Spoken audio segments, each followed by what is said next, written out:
Hey everybody, it's Chris with Life 180, and I am here with my buddy from Canadian Whiteboard Finance, Galen Nuttall. And today we're going to be talking about behavioral economics, essentially, how behavior impacts financial decisions. Is that right? Yeah, Yeah. absolutely. So I love this topic personally because I've always used the statement that as human beings, we all make decisions emotionally and then we validate those decisions with logic, right? Like, I don't care if you're investing, if you're trying to pay for a vacation, if you're trying to buy a car, the house that you're looking to buy, the school that you choose to send your kids to, like every decision that we make in life is ultimately emotionally derived, right? And then we try to utilize logic as much to like validate our decisions, right? And so I don't know if I mean Galen's running the show on this conversation, but like when I hear that, I always think about how much emotion plays into everything that we do.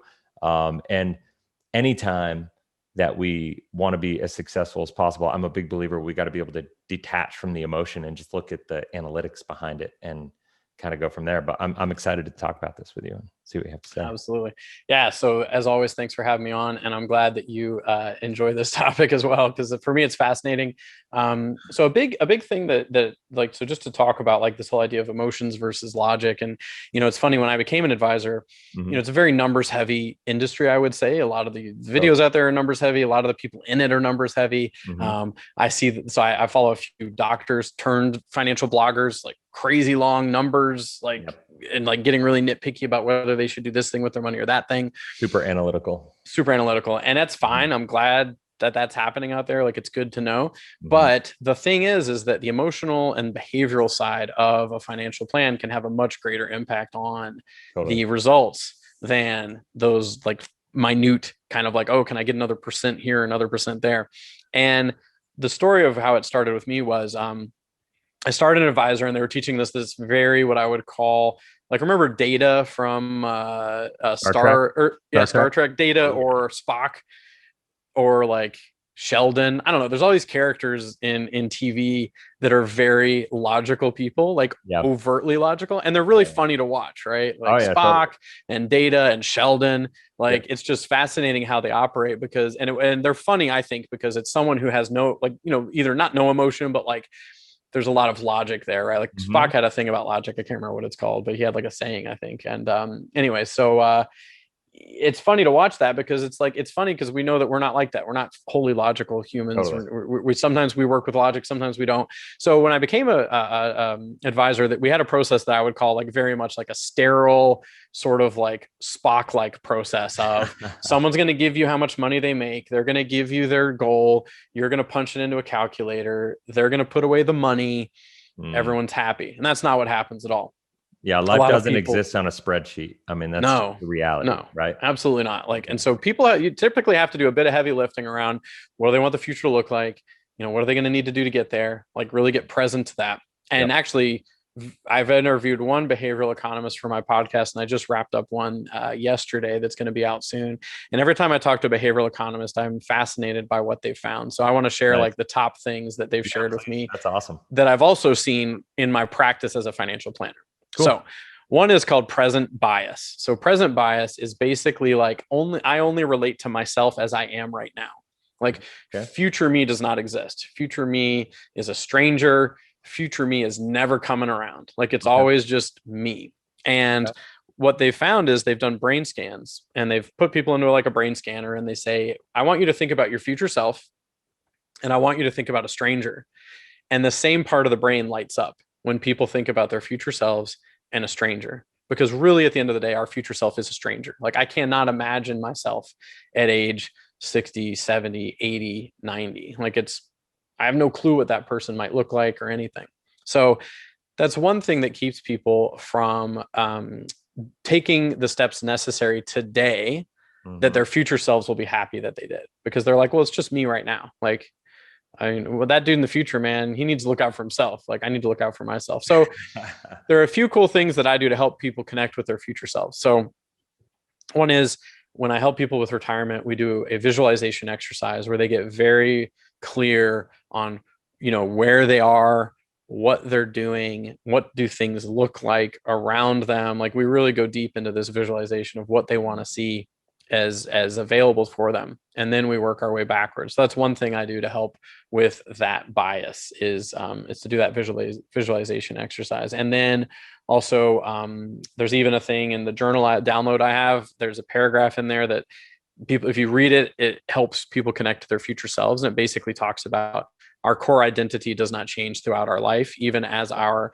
tastes may change or our likes, dislikes, or as our body may change, our core identity does not change. And that helps people kind of think, okay, I'm still going to be the same person like in the future, and I need to look out for this guy. So that's one thing, is like foregoing that immediate pleasure of whatever that money might do for me to like put it away so that my future self will have way more available. Yeah, it kind of comes back to like Simon Sinek's golden circle, right? Everybody knows what they do, everybody knows how they do it, or most people know how they're doing, like trying to get there, but very few people really connect with why, and that long-term vision of what they're trying to actualize into, like the life and the result they're trying to create out of their life. A lot of people have it, but you know, they have this vision, but it's they don't really have faith or trust the ability to achieve it or actualize it. And so anything you don't trust, you're never going to put 100% effort into, right? And so, or you're not going to have the faith to actually execute properly. So if you don't trust, like I could say, okay, I want to be a multimillionaire, right? Or I want to have a lifestyle of freedom and, you know, have a business that's doing this certain thing and doing all these different, like have this like perfect life that I want to create for myself. But if I don't have a vision of how I'm going to create it and I don't trust that it's going to happen, I'm never really going to execute to get there, you know, and I think that's very kind of related to what you're talking about. Oh, absolutely. Like it's just a dream. Yep. It's just a dream. And then I think that's really important. Like the thing that you brought up around the why, not a lot of people will connect to that why. Yeah. And they think that's another thing that the behavioral economist I talked to, her name's Dr. Michelle Hilscher, and the interview is going to be amazing when it comes out. I can't wait. She said that a lot of people actually they do believe that they're going to change more than they think they are. Like, and I've seen this where I've had this right in front of me where I was sitting in front of this guy, self-described type A guy who could never sit still. I mean, this guy, like in the meetings, he just had his like texts were coming in. He's like looking at his phone. He's like hopping up to do something in the kitchen. Like he's finally sitting back down. And this is like who he is. Like he's an active dude who has his fingers in a lot of pies. Love it. And I'm like, what's your retirement goal? He's like, when I retire, I'm going to sit on my butt the rest of my life, watch TV. And I was like, no, you're not, dude. And I like turned to his wife and I'm like, do you think he's going to do that? And she's like, no way is he going to do that. Like a guy like that, a person like that is not suddenly going to like snap their fingers and become someone who wants to sit around and do nothing. Like it's, and so we had to dig a bit. Like, why do you think that's going to make you happy in the future if that doesn't make you happy now? You know, so like we had to dig a bit and it was a lot of fun. But that's another thing that people will do is they will think that their identity will change or their likes will change or that they're, you know, oh yeah, when I retire, I'm going to have a completely different set of things that I like to do or a completely different way to live my life. And it's like, it's just not the case. Like, it doesn't work that way. Both my parents are very busy people and they are very busy in retirement. Both of them say like, I'm so busy in retirement. I don't know how I had ever had time to work. And my mom's active in her community. My dad's active in like different things going on. He's like a professional Santa, like busy dude. So that's awesome. Anyways, that's another thing. The next one I find very fascinating that we talked about yesterday that she really helped me think about like strongly as an advisor is a thing called satisficing, I think it's called. And satisficing. Yeah, I'm pretty sure that's the technical term for the behavioral, you know, this behavioral action. And what it is they did a study and they had people, I don't remember the exact study, but it was something along the lines of they were inviting people to, I think it was like in the checkout line. And it's like, will you give an extra $1 to this charity or that charity? And the people who said yes were more likely to then go do something. They were more likely to go treat themselves to something. Okay. Because they felt like they had done a good deed and they were deserved a reward. So they're more likely to go like have a dessert or something because they're like, oh, I did this really good deed. I'm going to go have some dessert. Now, what does this have to do with finance? Well, I've seen this a ton with clients, and the way she described it was actually like straight up how it works is people will reach out to me and they'll be like, Galen, we know we've got this problem, right? Like we've got a corporation with a bunch of money in it and we're worried about taxes. We don't know if we're ever going to be able to retire. We don't know if our kids are ever going to be able to go to school. Like they've got a problem and they really want to look at it and figure it out. Yep. So it's a lot of heavy lifting up front sometimes of, okay, well, let's set that goal. It's usually 2 meetings. I have one meeting to really get a big picture thing. And the second meeting is to come back with recommendations and like, how Mm-hmm. are we going to get there? Mm-hmm.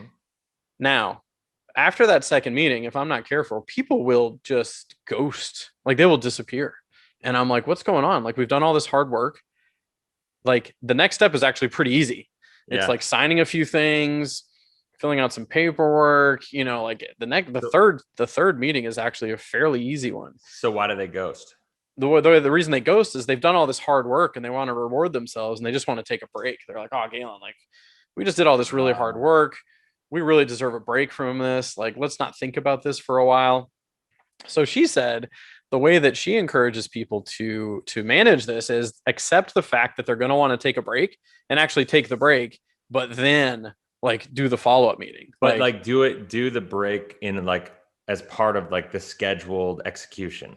Absolutely. Yeah. Like, Okay. and Cool. I mean, really in my practice, I'm going to start asking people that at the end of that second meeting, like, hey man, you've done a lot of hard work. There's a couple easy steps now that we have to take, but you'd want to take a week off of like even thinking about this and I'll be ready for you in a week. Like, that's really what I'm going to start doing now because That's I don't interesting. know how, like, I have a rolling list of people that I have on like, hey, A ghost list. is this the week? Is this the week? And I know they want to do Yeah. it. Like, I know Yeah. they Yeah. want to because It's they came to genuine. me Sure. on fire to Mm-hmm. solve this problem. Like Totally. on fire. And there's other things I do too, like, scheduling the next meeting at the end of the second meeting, there's lots of other ways to get people involved. But now I'm excited about really implementing this and saying, like, yeah, you're gonna want to take a break. You've done a lot of hard work, you've really put a lot of effort into this. And the next step is actually really easy. Like for most people, it's like about 5 signatures to get started with something. And then like maybe there's some underwriting if there's insurance, but it's Okay. like you don't have to work all that hard to do that stuff. So that's the other one that I wanted to bring up is the satisficing of like getting complacent, I guess. And then there's one more that I'd love to talk about very quickly because it's also a very fascinating one. What is that? That is the physical representation of an intangible goal. So they did a study and they were trying to get people to save more money.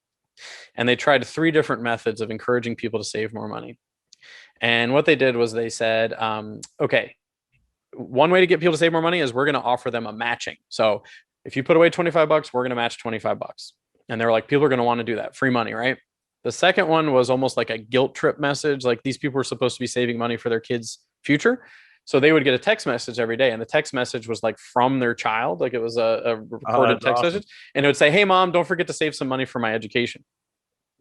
The third one was this like plastic coin that was like $1. It cost like $1. They spray painted it gold. And every time someone deposited money, they would scratch off this thing around the edge until they got all the way around to like 30. Okay. And they tested people getting the text message, the matching program as an incentive, and the physical representation of the coin. And the coin like blew the other ones out of the water. Like the matching wasn't enough to get people to do it.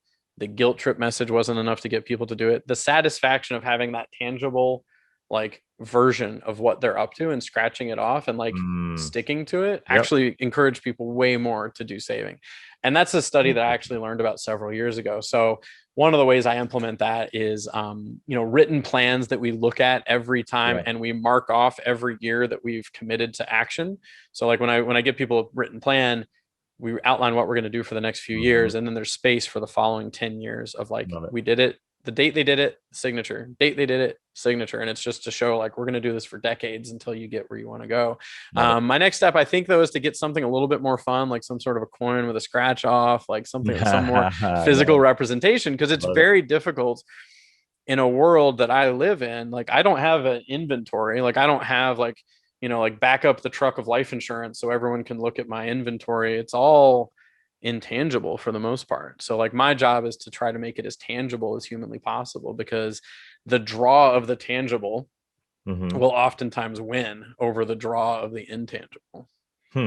That's interesting. Yeah, no, that's, I mean, the human beings are so complicated, aren't they? Like it is what it is. Like all this conversation around human behavior around money, I think it's the most overlooked, the most important component, because you can have the best plan in the world. If you're not executing, if you let your emotion, and most people do let their emotions screw everything up, right? Like you get execution. I had a client one time, and I'll end with this story just because I know we're on a time frame here. But I had a Mm-hmm. client one time, and we set up this plan for her, and she came out. She wasn't in the best shape, right? Like as far as like, so physically, she wasn't in great shape. She she wasn't going to be able to work, but she was a high income earning executive with a bank, and so making a couple $100,000 a year kind of thing.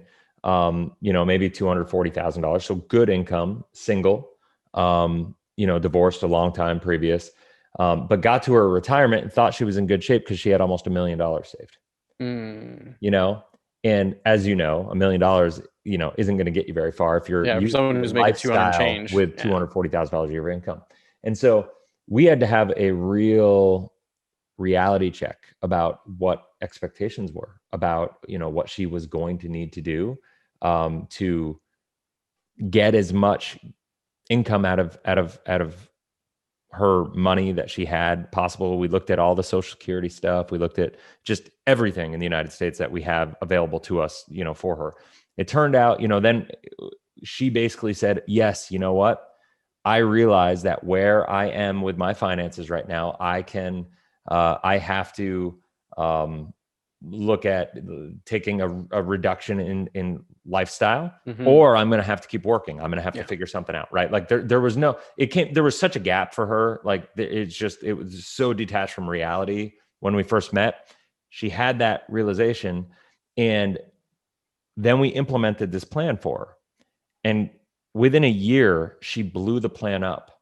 Like we had all these agreements. I was copious with all my notes and like making sure that the plan was executed and written, and like had literally month to month distribution strategies. And she had it all dialed in. But guess what?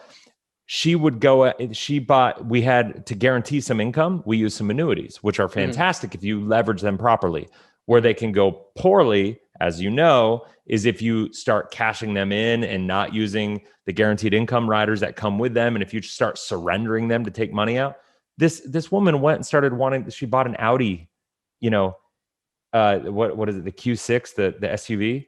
She bought an Wow. Audi Yeah. cash, liquidated one of her annuities like immediately, Mm. like 6 months into the plan. And like all emotion, right? And then like before you knew it, she was all because of these emotional decisions and not being willing and able to stick to a plan and decisions and agreements that she made her whole, and to this day, like she's having challenges. And I'm not licensed, but I still kind of like coach her, like Yeah. emotionally, because trying to dig out of this. But she's back working now because she has to. Yeah. But don't let the emotional situations like that and these emotional decisions. A lot of times when people go to the retirement stage, you're so used to doing something in a certain way for so long, and then when you make a different, you have to make these new agreements with yourself. That it's hard. I get it. It's really hard, but you have to be willing, like to work with a trusted advisor and make these new agreements with yourself and create a new plan and stick to the plan. Because if you don't, that's where I see problems happen over and over and over again. You can have the best plan in the world, but if you don't execute that plan to the T, it can be catastrophic to what you're trying to achieve. And so that all is based nothing around numbers, but all around right here and right here. Like that's Absolutely. it, So yeah, man, I love this stuff. So anyway, that's awesome. Well, thanks so much for your time, man. I appreciate it. Look forward to talking to you next weekend. And so guys, if you're watching this and you love it, if you found value in this, hit that like button for us. It really helps the channel out. Make sure you click the subscribe button, hit the bell. That way you get notified every single time we launch a new video. Galen and I are trying to do these videos every single week. So hopefully you're finding value in it. So if you have any questions, comment below. We'll make sure to respond to them. Until next time, have a blessed, inspirational week, and we'll talk to you then. See ya.